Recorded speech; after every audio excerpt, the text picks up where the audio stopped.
May isang matandang lalaki ang nasa edad 70 anyos. Nagpunta siya ng doktor para magpasuri dahil gusto pa niya magkaanak. Pinayuhan naman siya ng doktor na, "Lolo, kailangan ko pong masuri ang inyong similya. Ilagay niyo po dito sa garapon, tapos ibalik niyo po itong garapon sa akin. Pagkatapos niyo po ha." Agad namang umuwi yung matandang lalaki ngayon. Pagdating niya sa kanila, dumiretso siya ng banyo.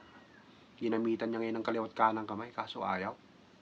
Tinawag niya ngayon yung asawa niya. Ginawa naman ng asawa niya, kinagat-kagat dito. Ginamitan din ng kaliwat kanang kamay, kaso ayaw pa din. Hanggang sa tinawag na nila yung apo nilang dalaga na ang pangalan ay Susi.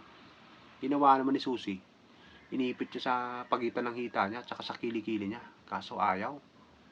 Ginamitan din niya ng kaliwat kanang kamay, tsaka niya kinagat-kagat, kaso ayaw pa din. Kinabukasan, bumalik yung matandang lalaki sa doktor.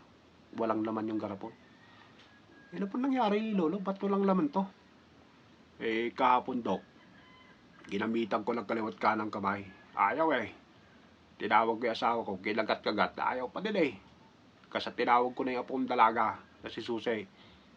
Ginawa naman ng apo kong dalaga. Inipit niya sa hita niya at saka sa kilikili niya. Kinagat-kagat pa nga niya eh. Kaso ayaw talaga.